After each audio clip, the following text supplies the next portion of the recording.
Lukas pasal 18, hari Kamis, tanggal 11 Desember 2025. Perumpamaan tentang hakim yang tak benar.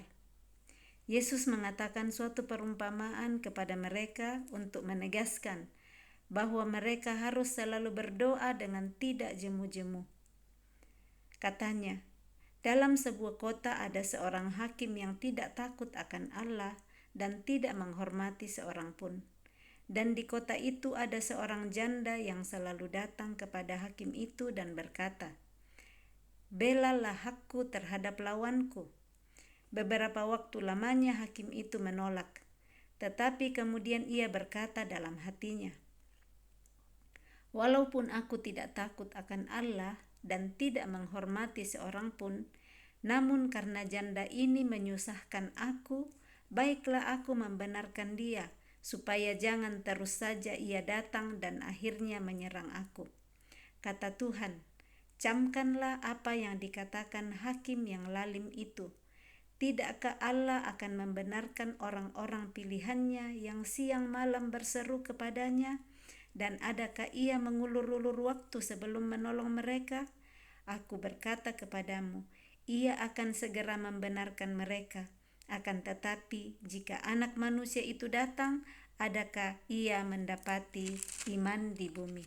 Ini perumpamaan yang Tuhan Yesus sampaikan di Lukas pasal 18 tentang hakim yang tidak benar. Nah, tujuan Tuhan Yesus memberikan perumpamaan ini adalah untuk menegaskan. Di ayat 1 dikatakan, Yesus mengatakan suatu perumpamaan kepada mereka untuk menegaskan, untuk mengajarkan bagaimana mereka harus selalu berdoa dengan tidak jemu-jemu.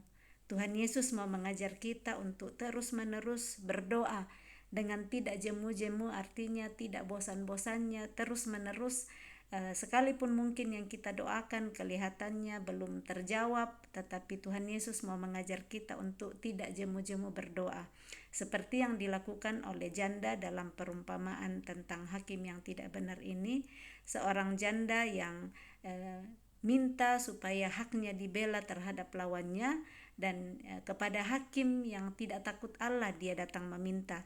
Tetapi ternyata hakim itu beberapa waktu lamanya menolak, tidak mau menjawab dan menolong janda yang datang minta tolong itu.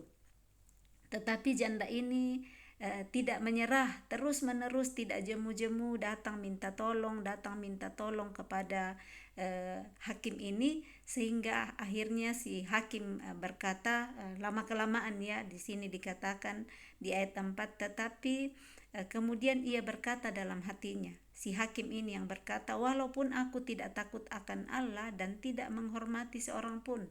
Jadi dia sadar dia tidak takut Tuhan, dia tidak menghormati seorang pun, tetapi di ayat 5 dia katakan, "Namun karena janda ini menyusahkan aku, baiklah aku membenarkan dia, supaya jangan terus saja ia datang dan akhirnya menyerang aku." Jadi karena terus-menerus datang tidak jemu-jemu meminta tolong, akhirnya hakim yang tidak takut Tuhan ini tidak hormat kepada siapapun, akhirnya dia berkata, "Daripada ini janda menyusahkan saya terus, lebih bagus aku membenarkan dia, aku menolong dia."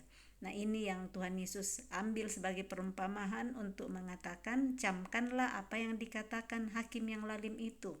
Jadi camkanlah, perhatikanlah apa yang dikatakan hakim yang lalim itu, bahwa janda itu menyusahkan dia karena terus-menerus datang minta tolong, akhirnya dia tolong supaya tidak menyerah. Karena kadang kalau kita minta 1 kali, 2 kali dan tidak dikasih, belum dijawab doa, kadang sudah tidak berdoa lagi, tidak minta lagi kepada Tuhan. Jadi seberapa waktu kita sudah berdoa kepada Tuhan dan mungkin kerinduan kita belum digenapi karena bukan seperti itu yang terbaik. Tuhan selalu tahu yang terbaik untuk kita.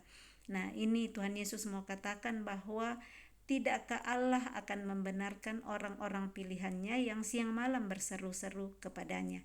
Jadi kita jangan menyerah, terus berseru kepada Tuhan, memuji Dia, bersyukur kepada Dia, dan sambil memperkatakan bahwa kehendak Tuhan yang jadi dalam kehidupan kita. Kita tahu bahwa yang terbaik pasti Tuhan berikan. Dia tahu apa kebutuhan kita yang paling baik, dan Dia tidak akan mengulur-ngulur waktu sebelum menolong kita. Ini kata Tuhan Yesus. Dan ini dikatakan di ayat yang ke-8, jika anak manusia itu datang, adakah ia mendapati iman di bumi? Nah, iman adalah terus mengharapkan, percaya kepada Dia. Dia sanggup memberikan yang belum ada hari ini. Kita diminta di sini, kalau anak manusia datang, yang ia cari bahwa ia mendapati iman di bumi. Nah, maukah kita terus beriman kepada Dia, mempercayai Dia? Iman adalah dasar dari segala sesuatu yang kita harapkan dan bukti dari segala sesuatu yang belum kita lihat. Apa yang kita harap dalam hidup kita dan apa yang belum kita lihat, teruslah kita imani dan percaya.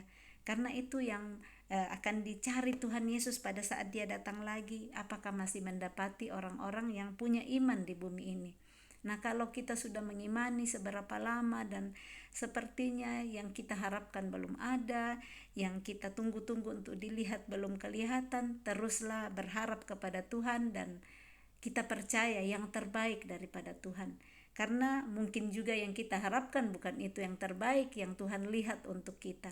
Nah, yang perlu kita cocokkan, yang perlu kita sinkronkan adalah kehendak Tuhan di dalam hidup kita, yang kehendaknya yang terbaik yang jadi. Dan mungkin saja di dalam proses-proses belum terjawab doa-doa kita, seperti si janda ini ya, lama sekali dia minta tolong kepada hakim ini tetapi tidak dijawab, tapi sampai akhirnya dijawab. Ada waktu-waktu yang terbaik. Tuhan tahu waktu yang terbaik untuk menolong kita. Tuhan mau memproses kita untuk bisa menghasilkan buah kesabaran, untuk kita mempercayai Dia sekalipun waktunya tidak sama dengan waktu kita. Kalau kita selalu mau cepat-cepat, tetapi waktu Tuhan yang terbaik ya, waktu Tuhan pasti yang terbaik. Itu yang kita bisa percaya, kita imani waktunya yang terbaik, kehendaknya bagi kita semua. Perikop yang kedua, perumpamaan tentang orang Farisi dengan pemungut cukai. Dan kepada beberapa orang yang menganggap dirinya benar dan memandang rendah semua orang lain, Yesus mengatakan perumpamaan ini. Jadi perumpamaan yang baru ini untuk orang-orang yang anggap dia benar dan orang lain dia pandang rendah. Artinya cuma dia yang benar, orang lain salah. Tuhan Yesus mengatakan perumpamaan ini. Ada dua orang pergi ke bait Allah untuk berdoa. Yang seorang adalah Farisi dan yang lain pemungut cukai. Orang Farisi itu berdiri dan berdoa dalam hatinya begini, Ya Allah, aku mengucap syukur kepadamu karena aku tidak sama seperti semua orang lain, bukan perampok, bukan orang lalim, bukan pezina, dan bukan juga seperti pemungut cukai ini. Aku berpuasa 2 kali seminggu, aku memberikan 1/10 dari segala penghasilanku. Tetapi pemungut cukai itu berdiri jauh-jauh, bahkan ia tidak berani menengadah ke langit, melainkan ia memukul diri dan berkata, Ya Allah, kasihanilah aku orang berdosa ini. Aku berkata kepadamu, orang ini pulang ke rumahnya sebagai orang yang dibenarkan Allah, dan orang lain itu tidak. Sebab barang siapa meninggikan diri, ia akan direndahkan, dan barang siapa merendahkan diri, ia akan ditinggikan.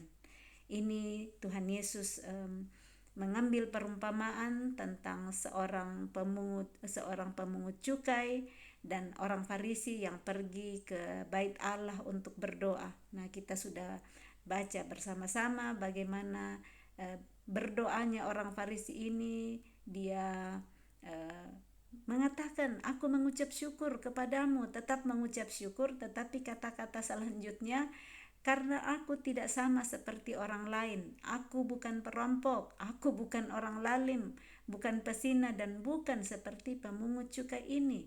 Dia melihat dirinya semua yang baik-baik. Aku bukan ini, dan bukan ini. Dan tidak seperti pemungut cukai. Dia memandang rendah pemungut cukai. Dia melihat dirinya lebih bersih, tidak berdosa, tidak bersalah, dan menunjuk pemungut cukai itu lebih rendah daripada dia. Dia angkat-angkat semua kegiatan rohani yang dia lakukan. Kalau dia berpuasa 2 kali seminggu, dia memberikan 1/10 dari penghasilannya. Tetapi bagaimana pemungut cukai berdoa? Dia bahkan tidak berani menengadah ke langit. Dia tahu bahwa dia berdosa kepada Tuhan. Dia memukul dirinya dan berkata, "Kasihanilah aku orang berdosa ini. Ya Allah, kasihanilah aku orang berdosa ini." Dan Tuhan Yesus berkata, orang yang rendah hati, yang mengakui dosa-dosanya itu, yaitu pemungut cukai, akan pulang ke rumahnya sebagai orang yang dibenarkan Allah. Kita bisa berdoa juga tidak jemu-jemu siang dan malam seperti yang diajarkan Tuhan Yesus di perumpamaan pertama. Tetapi kalau berdoanya seperti orang Farisi ini, terus puji-puji diri sendiri, terus angkat-angkat diri, merasa paling benar, merasa paling bersih, dan orang lain yang berdosa. Nah, ini menunjuk-nunjuk orang lain, padahal yang paling tahu keadaan kita yang sebenarnya hanyalah Tuhan. Bagaimanakah saat kita datang mengakui di depan Tuhan dosa-dosa kita, kesalahan kita, berbalik kepada Dia, mohon ampun, dan tidak melakukan lagi. Saat kita tahu saya sudah berdosa dalam satu hal ini, saya mengakui Tuhan dan ampuni saya tidak layak di hadapan-Mu, tetapi Engkau melayakkan saya melalui anak-Mu Yesus Kristus. Dan itu doa yang dikatakan Tuhan Yesus akan dikenan oleh Tuhan, dibenarkan Allah. Doa yang dibenarkan oleh Allah seperti di ayat 14 ini adalah doa yang tahu diri, tahu bahwa kita sebagai orang berdosa, tetapi Tuhan dengan penuh kasih mengampuni saat kita mau datang mohon ampun kepada Dia dan bertobat, daripada datang cuma menghitung-hitung kebaikan kita, menghitung-hitung semua yang baik yang sudah kita pernah lakukan di dalam hidup kita, seperti yang dilakukan orang Farisi ini. Perikop yang ketiga, Yesus memberkati anak-anak. Maka datanglah orang-orang membawa anak-anaknya yang kecil kepada Yesus supaya Ia menjamah mereka. Melihat itu, murid-muridnya memarahi orang-orang itu. Tetapi Yesus memanggil mereka dan berkata, "Biarkanlah anak-anak itu datang kepadaku, dan jangan kamu menghalang-halangi mereka, sebab orang-orang yang seperti itulah yang empunya kerajaan Allah. Aku berkata kepadamu, sesungguhnya barang siapa tidak menyambut kerajaan Allah seperti seorang anak kecil, ia tidak akan masuk ke dalamnya." Ini bagaimana murid-murid Yesus sendiri memarahi orang-orang yang datang membawa anak-anaknya yang kecil kepada Tuhan Yesus. Tuhan Yesus mengasihi semua orang, dari anak kecil sampai orang tua. Tidak ada satupun yang Tuhan tolak atau pilih-pilih. Nah, murid Tuhan Yesus sendiri ini yang memarahi orang-orang tua itu yang datang membawa anak-anaknya yang kecil kepada Yesus. Jadi Tuhan Yesus tidak pilih kasih. Tuhan Yesus mengasihi bahkan anak-anak kecil itu. Dikatakan orang-orang seperti itulah, anak-anak kecil itulah yang empunya kerajaan surga. Anak kecil itu murni, tidak ada akal-akalan di dalam dirinya. Anak-anak kecil itu ketulusan, ya. Kita lihat anak-anak kecil sudah ketahuan mungkin mengambil coklat, sudah belepotan di mulutnya coklat. Dia bilang, saya tidak ambil. Ya, itu mereka dengan melihat pelajaran-pelajaran di sekitar mereka, mereka terbangun juga dengan mulai di sana ada bagian bohong-bohong seperti itu. Tetapi pada dasarnya anak-anak yang masih kecil, yang masih betul-betul murni, seperti itulah yang Tuhan Yesus mau, hati kita, hati yang masih tulus, tidak ada munafiknya, tidak ada taktik-taktiknya di dalam. Anak-anak itu tulus dan tidak mencari-cari seperti orang tua, ya. Orang sudah dewasa banyak cara dipakai untuk nantinya tidak dipersalahkan, atau kalau bahkan sudah bersalah masih terus-menerus berusaha untuk membenarkan diri. Dan Tuhan Yesus mengambil contoh anak kecil ini bahwa sesungguhnya Barang siapa tidak menyambut kerajaan Allah seperti seorang anak kecil, ia tidak akan masuk ke dalamnya. Tuhan mengambil contoh anak kecil untuk menyambut kerajaan Allah dengan sangat sukacita, tanpa banyak mempertimbang-timbangkan, banyak pikiran-pikiran seperti orang dewasa, banyak pertimbangannya. Tuhan Yesus mau kita menyambut kerajaan Allah seperti anak kecil, mempercayai dia seperti anak kecil. Saat Tuhan memperkatakan firman-Nya, kita percaya, seperti contoh-contoh pelajaran firman Tuhan yang kita sudah baca. Saat kita dengar, oh iya tadi kita baca tentang pemungut cukai dan orang Farisi. Kalau kita mau mempercayai, saya mau dengar bahwa saya tidak datang di depan Tuhan menghitung semua kebaikan-kebaikan saya, semua yang kerohanian-kerohanian yang sudah dilakukan, tetapi datang mengakui dengan rendah hati, dengan tulus dosa-dosa kita. Orang-orang seperti itulah yang akan dibenarkan oleh Tuhan. Perikop yang keempat, orang kaya sukar masuk kerajaan Allah. Ada seorang pemimpin bertanya kepada Yesus, katanya, "Guru yang baik, apa yang harus aku perbuat untuk memperoleh hidup yang kekal?" Ini pemimpin yang bertanya lagi kepada Tuhan bagaimana, apa yang harus dia perbuat untuk memperoleh hidup yang kekal. Jawab Yesus, "Mengapa kau katakan aku baik? Tak seorang pun yang baik selain daripada Allah saja. Engkau tentu mengetahui segala perintah Allah. Jangan berzina, jangan membunuh, jangan mencuri, jangan mengucapkan saksi dusta. Hormatilah ayahmu dan ibumu." Jadi ini semua perintah, segala perintah yang Tuhan sampaikan kepada umat manusia. Tuhan Yesus katakan di sini, jangan berzina, jangan membunuh, jangan mencuri, jangan mengucapkan saksi dusta, hormatilah ayah dan ibumu. Nah, kata orang itu, semuanya itu telah kuturuti sejak masa mudaku. Mendengar itu Yesus berkata kepadanya, masih tinggal satu hal lagi yang harus kau lakukan. Juallah segala yang kau miliki dan bagi-bagikanlah itu kepada orang-orang miskin, maka engkau akan beroleh harta di sorga. Kemudian datanglah kemari dan ikutlah aku. Ketika orang itu mendengar perkataan itu, ia menjadi amat sedih sebab ia sangat kaya. Lalu Yesus memandang dia dan berkata, alangkah sukarnya orang yang beruang masuk ke dalam kerajaan Allah. Sebab lebih mudah seekor unta masuk melalui lubang jarum daripada seorang kaya masuk ke dalam kerajaan Allah. Dan mereka yang mendengar itu berkata, jika demikian siapakah yang dapat diselamatkan? Kata Yesus, apa yang tidak mungkin bagi manusia, mungkin bagi Allah.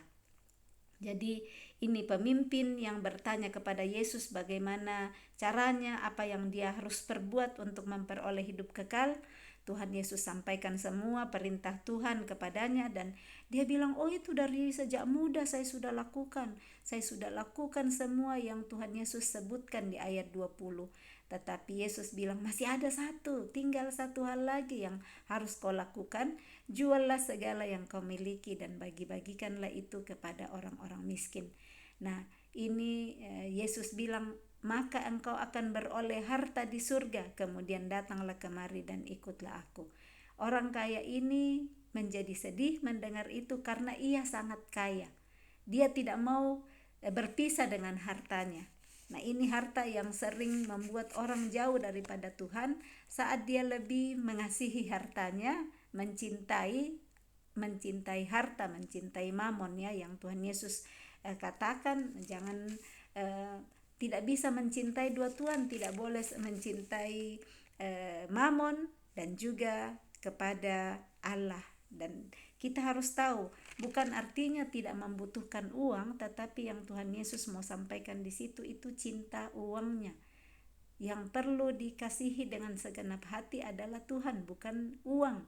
Karena kalau mencintai uang seperti pemimpin yang datang ini, dia tidak mau untuk berpisah dengan hartanya, dia lakukan yang lain, tetapi harta dia tidak mau pisah, dia simpan hartanya, dan itu yang membuat dia sedih.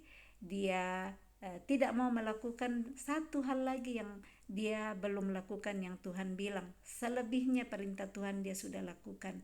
Dan di sini Tuhan Yesus mengatakan, alangkah sukarnya orang yang beruang masuk ke dalam kerajaan Allah. Alangkah sukar ya, tetapi bukan artinya tidak mungkin. Kalau orang kaya dan mau merelakan hartanya kalau Tuhan bilang. Jadi kalau Tuhan minta, diberikan seperti yang Tuhan mau, bukan bikin sesuai yang kita mau. Oh ya, ada uang, saya mau bikin seperti hatiku mau beli ini, mau bikin ini, bikin itu, bikin 10 rumah, beli 10 mobil atau hal-hal yang lain. Tapi kalau yang Tuhan bilang, ada bagian di sini engkau bisa bagikan kepada orang yang membutuhkan. Nah, seperti itu yang Tuhan Yesus mau ajarkan. Kita mengurus harta surga yang Tuhan berikan, kekayaan yang Tuhan berikan untuk kemuliaan bagi Tuhan. Kalau Tuhan meminta kita untuk memberikan, diberikan. Kalau tidak, jangan juga. Jadi kita hanya pengurus harta surga. Uang yang Tuhan kasih kepada kita, kekayaan itu adalah milik Tuhan yang dipercayakan, kita sebagai pengurus saja. Nah, di sini jadi bukan artinya orang kaya tidak bisa masuk surga, tapi Yesus bilang alangkah sukarnya. Jadi sangat susah kalau orang kaya lebih terikat kepada kekayaannya daripada mengasihi Tuhan. Diberi perumpamaan unta di sini, ya unta begitu besarnya unta, tapi Yesus bilang lebih mudah seekor unta masuk melalui lubang jarum daripada seorang kaya masuk ke dalam kerajaan Allah. Tetapi orang kaya yang rela untuk melepaskan hartanya untuk kerajaan Allah pasti akan mudah masuk kerajaan Allah. Dan di situ yang di ayat 26 yang mendengar itu berkata, jika demikian siapa yang dapat diselamatkan? Karena mereka pikir, wah kalau orang kaya tidak bisa selamat. Tetapi itu kata Yesus sukar, bukan tidak bisa. Nah, makanya di ayat 27 Yesus bilang, apa yang tidak mungkin bagi manusia mungkin bagi Allah. Mari kita terus percaya yang kelihatan tidak mungkin bagi manusia, di mata kita tidak mungkin. Dokter bilang tidak mungkin sembuh atau tidak mungkin dipulihkan rumah tangga atau apa saja yang menurut manusia tidak mungkin, kita pegang janji Tuhan di sini. Apa yang tidak mungkin bagi manusia mungkin bagi Allah. Ini Lukas 18 ayat 27 kita bisa terus pegang dan aminkan dalam hati kita. Ini perkataan Tuhan Yesus, apa yang tidak mungkin bagi manusia mungkin bagi Allah. Sekalipun manusia sudah bilang tidak mungkin, tetapi bagi Allah mungkin. Sekalipun dikatakan di sini sukar orang beruang masuk kerajaan Allah, jangan bilang kalau begitu saya tidak mau berusaha, saya tidak mau menjadi kaya. Bisa kita berusaha supaya nanti bisa jadi berkat, dipakai Tuhan menjadi berkat di dalam pekerjaannya di bumi. Tetapi yang kita perlu pegang bahwa hidup kita serahkan kepada tuntunan Roh Kudus. Kalau Dia yang tuntun kita mempergunakan harta-harta yang kita miliki, dan supaya kita terus berharap mengimani yang tidak mungkin. Jadi kalau kita dengar apa kata manusia, kita mau percaya itu atau percaya apa kata Tuhan. Ini mari kita pegang dan bangun iman kita. Kalau orang bilang di sekitar kita tidak mungkin lah, itu kalau sudah begitu akan begini. Ya kadang kalau orang bilang, iya katanya kalau sudah didiagnosis dokter tinggal 3 minggu. Tapi bagi Tuhan tidak ada yang tidak mungkin. Ternyata Tuhan masih bisa memberikan hidup sampai puluhan tahun kepada orang yang menurut kata dokter sudah tinggal 3 minggu. Jadi yang tidak mungkin bagi manusia mungkin bagi Allah. Mari terus kita mempercayai janji Tuhan, apa kata Tuhan, sekalipun ada kata-kata manusia di sana, tetapi mari kita pegang janji Tuhan. Jadilah kehendak-Mu di dalam hidup saya. Terus perkatakan bahwa kehendak Tuhan saja yang jadi, dan kita mengikuti segala perintah-Nya. Perikop berikutnya, upah mengikuti Yesus. Petrus berkata, kami ini telah meninggalkan segala kepunyaan kami dan mengikut Engkau. Kata Yesus kepada mereka, aku berkata kepadamu, sesungguhnya setiap orang yang karena kerajaan Allah meninggalkan rumahnya, istrinya, atau saudaranya, orang tuanya, atau anak-anaknya, akan menerima kembali lipat ganda pada masa ini juga, dan pada zaman yang akan datang ia akan menerima hidup yang kekal. Jadi ini pertanyaan Petrus kepada Tuhan Yesus. Dia bilang, bukan pertanyaannya, perkataan Petrus, kami ini telah meninggalkan segala kepunyaan kami dan mengikut Engkau. Nah, di situ Yesus bilang, setiap orang, sesungguhnya setiap orang, siapa saja yang karena kerajaan Allah, karena pekerjaan Allah, meninggalkan rumahnya, istrinya, saudaranya, orang tuanya, atau anak-anaknya, akan menerima kembali lipat ganda. Lipat ganda kapan? Pada masa ini, sekarang ini, dan juga pada zaman yang akan datang, ia akan menerima hidup yang kekal. Jadi bukan artinya di sini tinggalkan terus rumahnya, tinggalkan terus istrinya, saudaranya, orang tuanya atau anak-anaknya. Kalau ada masa Tuhan minta untuk tinggalkan rumah, mungkin untuk pergi di beberapa waktu di satu tempat yang Tuhan kirim, atau cuma setengah hari kah, atau 1 hari atau 2 hari, tergantung Tuhan yang minta di situ untuk mengikut Yesus, untuk mengikuti perintahnya. Janjinya kita tidak akan kehilangan yang kita tinggalkan, tetapi kita akan menerima kembali lipat ganda. Selalu ada bagian-bagian upah daripada orang yang mau setia mengikut Dia di masa ini. Jadi di kehidupan yang sudah ada hari ini dan juga hidup yang kekal. Dan kita bisa lihat Tuhan mencukupkan kebutuhan kita setiap hari. Kita lihat, pernahkah di dalam kehidupan betul-betul tidak pernah ada satu butir nasi yang bisa kita makan, tidak ada minum. Tuhan terus mencukupkan segala sesuatu yang kita butuhkan. Terus percaya kepada Dia, tidak akan berkekurangan orang yang mengikut Dia. Perikop yang berikut, pemberitahuan ketiga tentang penderitaan Yesus. Yesus memanggil ke-12 muridnya lalu berkata kepada mereka, sekarang kita pergi ke Yerusalem, dan segala sesuatu yang ditulis oleh para nabi mengenai Anak Manusia akan digenapi. Jadi semua yang dikatakan Tuhan melalui para nabinya dan telah ditulis mengenai Anak Manusia itu semuanya akan digenapi. Tuhan Yesus datang menggenapi semua yang sudah dituliskan oleh para nabi sebelumnya. Sebab ia akan diserahkan kepada bangsa-bangsa yang tidak mengenal Allah, diolok-olokkan, dihina dan diludahi, dan mereka menyesah dan membunuh Dia. Dan pada hari ketiga ia akan bangkit. Akan tetapi mereka sama sekali tidak mengerti semuanya itu. Arti perkataan itu tersembunyi bagi mereka, dan mereka tidak tahu apa yang dimaksudkan. Yesus menyampaikan semua apa yang akan terjadi kepada Dia, menggenapi semua yang sudah ditulis para nabi. Dia diserahkan kepada bangsa-bangsa, nantinya ya akan diserahkan, dan itu akan dilakukan di Yerusalem, terjadi di Yerusalem. Dia diolok, dihina, diludahi, disesah dan dibunuh, tetapi hari ketiga pasti Dia akan bangkit. Nah, orang yang mendengar saat itu, mereka sama sekali tidak mengerti. Kalau belum dibukakan, tidak akan mengerti, tetapi nantinya mereka melihat bagaimana semua yang Tuhan Yesus sampaikan semuanya digenapi. Nah, ada hal-hal yang mungkin kita belum mengerti hari ini, kejadian-kejadian yang terjadi di dalam kehidupan kita, tetapi waktunya tiba, Tuhan akan bukakan dan kita mengerti. Oh ya, kenapa ya terjadi dalam hidup saya seperti ini?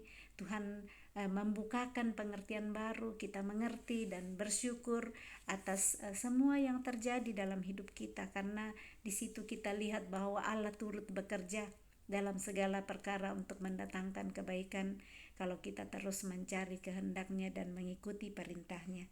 Dan ini yang disampaikan tentang penderitaan ketiga mengenai penderitaan Yesus. Dan nantinya semua akan dibukakan saat Yesus benar-benar bangkit kembali dari antara orang mati setelah mengalami semua siksaan-siksaan dan bahkan dibunuh. Tetapi firman-Nya digenapi dalam hidup Yesus melalui kehidupan Yesus. Perikop terakhir, Yesus menyembuhkan seorang buta dekat Yeriko. Waktu Yesus hampir tiba di Yeriko, ada seorang buta yang duduk di pinggir jalan dan mengemis. Waktu orang itu mendengar orang banyak lewat, ia bertanya, "Apa itu?" Nah, kalau orang buta kan tidak bisa melihat tapi cuma dengar. telinganya mendengar, matanya tidak bisa melihat. Jadi dia cuma dengar banyak orang yang lewat di dekat di dekat pinggir jalan di mana dia duduk dan mengemis. Nah, kata orang itu kepadanya, Yesus orang Nazaret lewat. Orang yang melihat itu memberitahu kepada orang buta yang bertanya bahwa Yesus orang Nazaret lewat. Lalu ia berseru, Yesus anak Daud, kasihanilah aku. Ini dikatakan bahwa Yesus orang Nazaret yang lewat, tetapi orang buta ini mempercayai Yesus anak Daud. Ini dibukakan melalui hamba Tuhan, mentor saya yang saat membagikan ini, wow, orang buta tidak melihat tetapi hatinya melihat. Nah, sedang orang yang melihat itu mengatakan ya dia adalah orang Nazaret, Yesus, karena dia berasal dari Nazaret. Tetapi orang buta ini dengan imannya dia berseru, dia panggil, dia tidak bilang Yesus orang Nazaret, kasihanilah aku, tetapi dia berteriak, Yesus anak Daud, kasihanilah aku. Dia percaya bahwa Yesus adalah anak Daud, padahal yang lain kan tahu dari Nazaret itu anaknya Maria dan Yusuf, tetapi dia mengimani Yesus adalah anak Daud. Dia berteriak, kasihanilah aku. Maka mereka yang berjalan di depan menegur dia supaya diam. Dia dimarahin, diam, ini teriak-teriak, ini orang buta. Namun semakin keras ia berseru, anak Daud, kasihanilah aku. Dia terus dengan imannya, dia mengimani anak Daud itu adalah, Yesus adalah anak Daud. Dia tidak bilang Yesus orang Nazaret. Dia imani dengan hatinya, matanya tidak melihat, tetapi hatinya mempercayai dengan iman bahwa Yesus adalah anak Daud yang sanggup untuk mengasihani dia, sanggup untuk menyembuhkan dia. Mulutnya tidak bisa ditutup oleh orang-orang yang bisa melihat. Dia ditegur, tetapi dia terus semakin keras memanggil Yesus. Lalu Yesus berhenti dan menyuruh membawa orang itu kepadanya. Teriakan yang tidak jemu-jemu, yang tidak henti-hentinya seperti janda tadi ya. Ini pelajaran juga untuk kita, tidak berhenti saat orang mau menyuruh kita berhenti, menegur supaya diam, tetapi dia terus panggil Yesus. Karena dia terus panggil Yesus, Yesus dengar dan Yesus berhenti. Ayat 40, lalu Yesus berhenti dan menyuruh membawa orang itu kepadanya. Panggilannya yang terus menerus, yang tidak menyerah, memanggil Yesus anak Daud, kasihanilah aku, membuat Yesus berhenti. Dan waktu ia telah ada di dekatnya, Yesus bertanya. Dia ditanya Yesus, apa yang kau kehendaki supaya aku perbuat bagimu? Wah, beruntung sekali ya, Yesus tanya, apa yang kau mau supaya aku perbuat padamu? Padahal banyak sekali orang-orang yang lain di situ, tapi Tuhan Yesus tidak tanya mereka. Dia ditanya karena imannya, berteriak terus panggil, Yesus anak Daud, kasihanilah aku. Jadi ini untuk kita tidak menyerah, panggillah Yesus. Panggil Yesus, kasihanilah saya Tuhan Yesus, kasihanilah kami. Dan Yesus berhenti. Panggilan yang tidak jemu-jemu kepada Yesus akan membuat Yesus berhenti dan bertanya, apa yang kau kehendaki supaya aku perbuat bagimu? Jawab orang itu, Tuhan, supaya aku dapat melihat. Kalau hari ini Tuhan Yesus berhenti di depan kita, bertanya apa yang kau kehendaki supaya aku perbuat bagimu? Nah, masing-masing kita tahu apa yang menjadi kerinduan hati Tuhan di dalam hati kita. Seperti orang buta ini, dia langsung berkata, Tuhan, supaya aku dapat melihat. Dia tidak bilang, Tuhan, supaya aku dikasih banyak uang, karena dia duduk mengemis minta belas kasihan orang. Dia tahu kebutuhan utama yang dia perlukan adalah mata, supaya dia bisa melihat kembali. Jadi dia tidak minta yang bukan prioritas, dia langsung minta kepada Tuhan, supaya aku dapat melihat. Nah, apa yang kita mau jawab kepada Tuhan Yesus? Kalau hari ini Tuhan Yesus berhenti di depan kita, mendengar teriakan-teriakan kita, dan dia berkata, apa yang engkau mau aku perbuat kepadamu? Kita pastinya tahu masing-masing jawaban kita kepada Tuhan Yesus. Orang buta ini berkata, Tuhan, supaya aku dapat melihat. Tuhan, kalau kita bilang Tuhan, supaya aku dapat sembuh dari penyakitku, supaya rumah tanggaku dipulihkan, supaya anakku disembuhkan, supaya orang tuaku disembuhkan, supaya aku dapat pekerjaan, supaya hidupku bisa memuliakan Engkau, supaya Engkau memakai aku sesuai dengan kehendak-Mu. Jadi masing-masing punya jawaban untuk pertanyaan Yesus. Kalau kita ditanya, apa yang Engkau mau, apa yang Kau kehendaki supaya aku perbuat bagimu. Nah, ayat 42, lalu kata Yesus kepadanya, melihatlah engkau, imanmu telah menyelamatkan engkau. Dan seketika itu juga melihatlah ia, lalu mengikuti dia sambil memuliakan Allah. Seluruh rakyat melihat hal itu dan memuji-muji Allah. Amin. Jadilah kepada kita sesuai dengan iman kita. Yesus berkata, melihatlah engkau, imanmu telah menyelamatkan engkau. Teladan dari orang buta ini, imannya mempercayai Yesus anak Daud sanggup memberi belas kasihan kepada dia. Dan setelah dia dipulihkan, dia bisa melihat, matanya dicelikkan, apa yang dikehendaki sesuai dengan imannya Tuhan berikan. Dan yang dia lakukan setelah dipulihkan adalah mengikuti Yesus, memuliakan Allah, dan hal itu membuat seluruh rakyat juga memuji-muji Allah.